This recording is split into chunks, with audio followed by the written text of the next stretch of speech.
स्वराज्य संवाद न्यूज, जनतेच्या हक्काचं व्यासपीठ। आंबेगाव तालुका अखिल भारतीय बैलगाडा संघटनेची पदाधिकारी निवडीची मीटिंग या ठिकाणी संपन्न झाली। विशेषतः कोर कमिटी असेल किंवा तालुक्यातील तमाम बैलगाडा मालक असेल किंवा सर्व नवीन संचालक असेल, यांनी अध्यक्षपदाची जबाबदारी जी माझ्यावर सोपवलेली आहे, मी प्रथमतः मनापासून सगळ्यांना धन्यवाद देतो, सगळ्यांचे आभार मानतो। आणि आजचं जे कामाची जबाबदारी माझ्यावरती जी टाकलेली आहे, आमच्या सर्व गाडा मालकांना किंवा कोर कमिटीतील आमचे सर्व ज्येष्ठ सहकार्यांना माहिती आहे की काम करायचं तर व्यवस्थित करायचं, नाही तर करायचं ना, असा माझा पहिल्यापासूनचा राहिलेला स्वभाव आहे। आणि आत्ताचा जर कार्यकाल पाहिला, आत्ताची जर बैलगाडा मालकांची परिस्थिती पाहिली, यात्रेंची परिस्थिती पाहिली, तर अतिशय संकटातून गाडा मालक बाहेर जात आहे।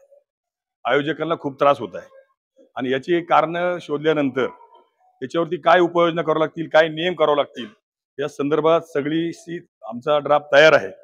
परंतु त्या ड्राफ्ट प्रत्यक्षात घाटात आणण्यासाठी अखिल भारतीय बैलगाडा संघटनेची यात्रा त्या ठिकाणी आयोजन होणार आहे आणि त्याचे तंतोतंत पालन त्या ठिकाणी होणार आहे। परंतु उद्या होणारी यात्रा म्हणजे नियम आम्ही आज सगळे डिक्लेअर केलेत, परंतु गोविंद शेठच्या गावामध्ये यात्रा आहे आणि ती यात्रेचं टोकन होऊन गेलेले आहेत। परंतु गोविंद शेठ आणि त्यांच्या सर्व सहकाऱ्यांनी आम्हाला या ठिकाणी सांगितलं की टोकनचं सोडून बाकीचे जे नियम आहेत, जे तुम्ही लागू केले आहेत, ते सर्व नियम आम्ही तंतोतंत पाळू। मी त्यांचं सुद्धा मनापासून या ठिकाणी अभिनंदन करतो, त्यांच्या गावाला मनापासून धन्यवाद देतो की तुम्ही आता इथून पुढे अखिल भारतीय बैलगाडा संघटना आंबेगाव तालुका जे काम करणार आहे, त्या प्रत्येक गावाने, प्रत्येक गावच्या कमिटीनं आंबेगाव तालुका या ज्या संघटना आहे, या संघटनेला सहकार्य जर केलं तर कुठल्याच गावाला यात्रेमध्ये त्रास होणार नाही, कुठल्या गाड्या मालकाला त्रास होणार नाही आणि निर्विघ्नपणे त्यांची यात्रा पार पाडून द्यायची जबाबदारी आमची संघटनेची राहील आणि आमच्या गाड्या मालकाला सुद्धा त्या ठिकाणी त्रास होणार नाही।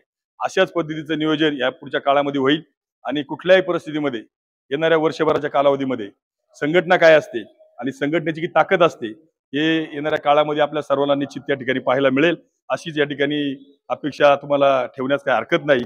आणि अधिक न बोलता पुन्हा एकदा मला या पदावरती बसण्याची संधी आमच्या सर्व गाड्या मालकांनी दिली, त्यांना मनापासून या ठिकाणी धन्यवाद देतो आणि या ठिकाणी थांबतो।